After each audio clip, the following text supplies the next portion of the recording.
everybody wants to talk about the vision, the dream game, the bold idea and the masterpiece waiting in your head.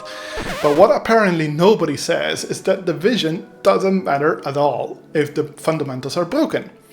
And spoiler, the fundamentals are never fancy, and they are the things like prototypes, iteration, teamwork, source control, and roadmaps.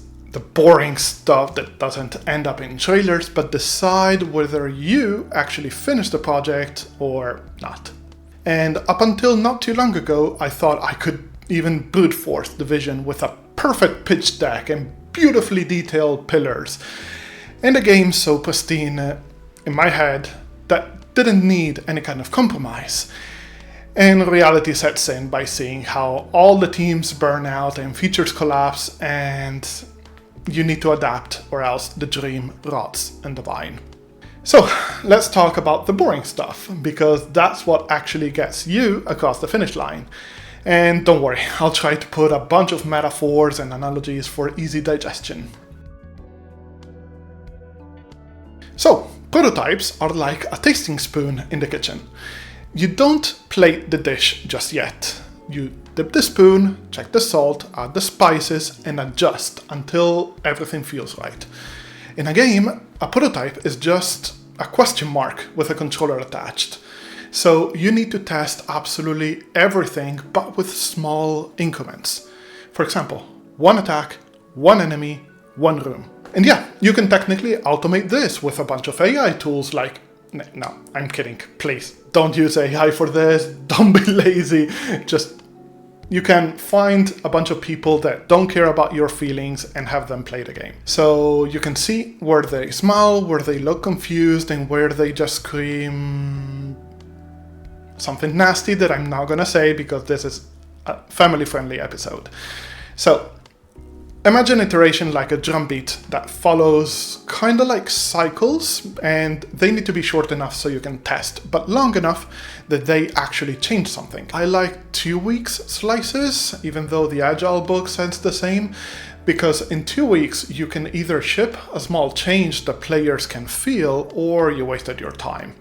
And before you ask, no, just working on documents doesn't count. Now, a healthy team looks boring from the outside. Picture this.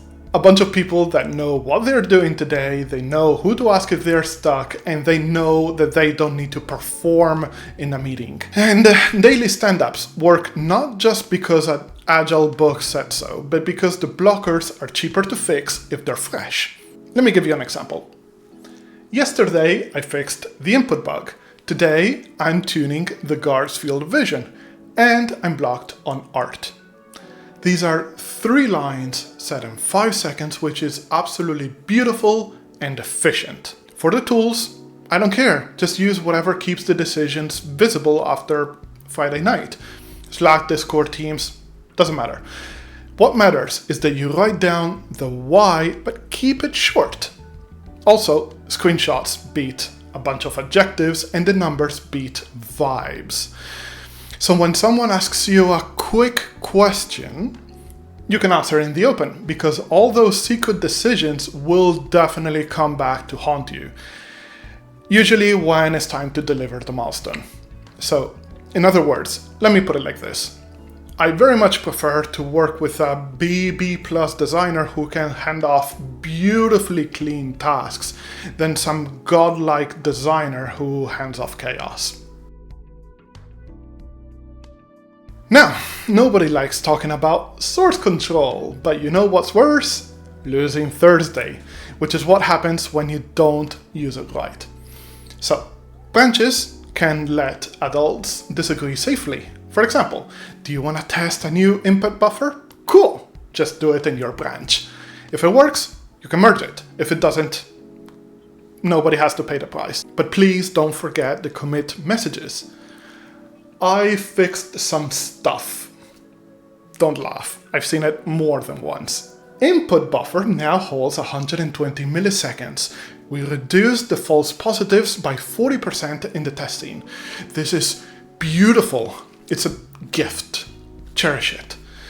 And conflicts can and will happen, so please don't fear them. Instead, you need to fear the day the team stops branching because merging starts feeling scary. Ooh. And if you break the main branch before a milestone, please fix it fast. And try to bring pizza, because programmer brains work better with stringy mozzarella. Pizza time. Now, a roadmap is not a contract signed in blood. Look at it like a spine. It tells the body where the head plans to go before the legs go in the opposite direction. You can break your project into phases, sure, kind of like vertebrae, but more importantly, mark the anchors, like the day that you lock the input map, or new UI patterns, or the day that you stop adding enemies because you want to fine-tune the ones that you already have. Anchors matter more than those pretty Gantt bars that project managers love. And for the love of clarity, write dependencies in plain language. Another example. AI nav mesh must be stable because stealth missions need to work. It's much better than any kind of diagram. So try not to overload the same person with 3 critical tasks in just 1 week and pretend the plan is fine. And if the roadmap changes, which it will, just say it out loud. Silent plan changes grow into rumors, and rumors breed fear. So remember, fear leads to confusion. Confusion leads to defensive design. Defensive design leads to bloat, and bloat Leads to suffering. It's all connected. Look, picture these 5 things in a circle. They feed into each other. The prototype feeds the roadmap. The roadmap sets the rhythm for iteration. The iteration creates tasks the team can execute. And teamwork keeps the task legible.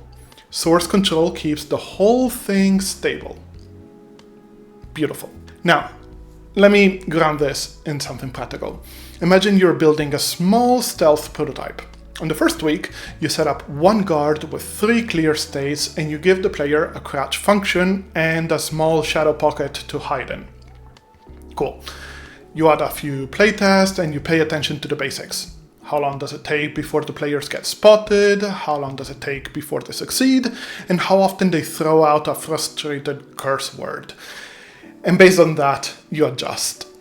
In the second week, maybe you add a soft fail recovery, something that lets the players salvage a mistake. If it helps them learn and stay engaged, you keep it. If it makes everything feel weird or awkward, just cut it. And as you can see, all the fundamentals fit around that beautiful loop. And daily check-ins are used to surface blockers. The branchers to keep a main stable, and the roadmap anchors is where you decide if the stealth inputs are locked. Now, looking back, I used to think that finishing a game would feel like a breakthrough moment, like a spark of brilliance that made everything click. And it never did.